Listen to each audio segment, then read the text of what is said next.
Oke, video ini aku akan menjelaskan apakah kira-kira IHSG itu bakal kuat apa enggak kenaikannya gitu ya. Nah, ini aku mau jelasin dulu dari faktor hmm, dolar indeks. Jadi gini cara bacanya. Kalau dolar indeks tuh semakin ke atas berarti kekuatan dolar indeks tuh semakin kuat dia. Jadi rupiah kita itu yang melemah gitu ya. Nah, terus kalau sebaliknya dia itu turun berarti dia melemah tapi dolar kita menguat gitu ya. Nah, ini aku juga ngasih perbandingan antara dolar indeks dengan USD IDR. Oke. Ini chartnya. Saya kasih chart dulu, oke. Nah,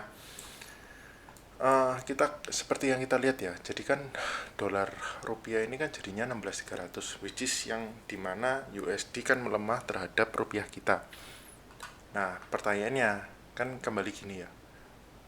Dolar indeks yang melemahnya sudah segitu dalam, tapi kenapa kok kita hanya melemahnya sedikit aja gitu ya. Nah, ini aku mau kasih tahu ada kemungkinan karena uh, sebenarnya kondisi ekonomi kita itu kan nggak baik-baik saja gitu loh ya.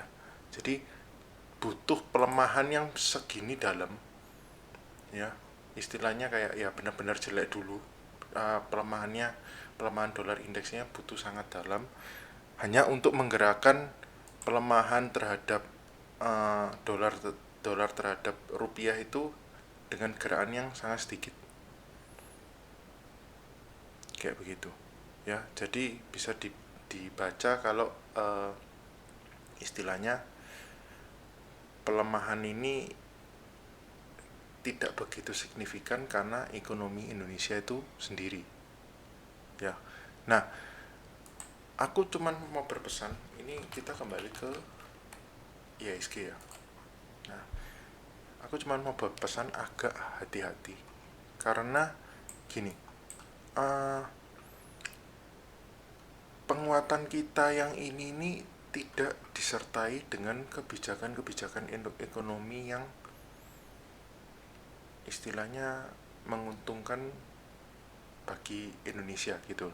Jadi sebenarnya ini hanya seperti kayak foreign flow yang karena di US-nya sendiri itu kepastiannya tidak ada kayak gitu. Jadi sementara seolah-olah kayak um, asing itu hanya sementara gitu loh. Ngelihat masuknya ke Indonesia ini, melihat Indonesia ini seperti kayak oh dalam beberapa case saham-saham itu sudah murah kayak gitu.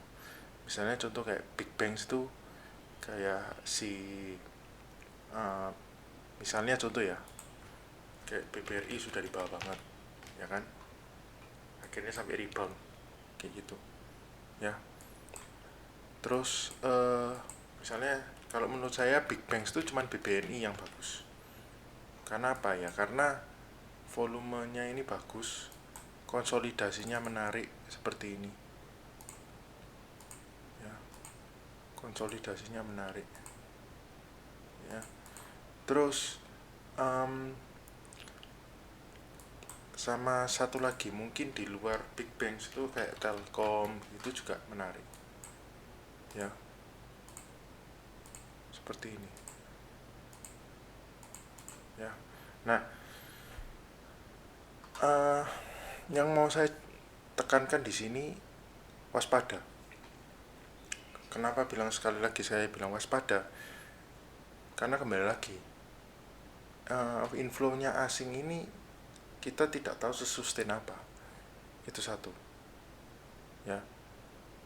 Yang kedua, inflow-nya asing itu tidak disertai dengan kebijakan-kebijakan dari pemerintahan Indonesia.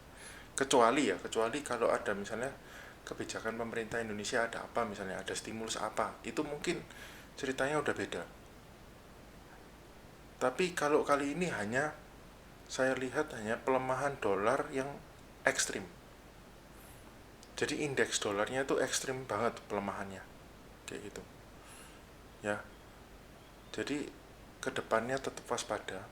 Saya nggak nakut-nakutin ya, saya nggak nakut-nakutin, percuma juga saya nakut-nakutin buat apa, karena saya sendiri juga butuh kondisi IHSG yang bagus, yang hijau.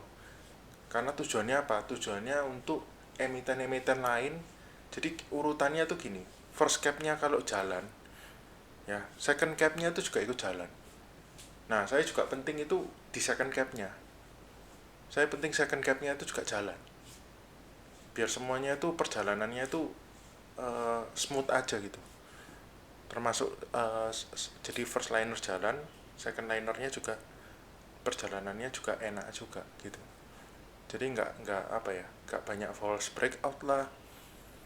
Jadi nggak banyak akumulasi yang akhirnya nggak jadi dimainin lah dalam tanda kutip.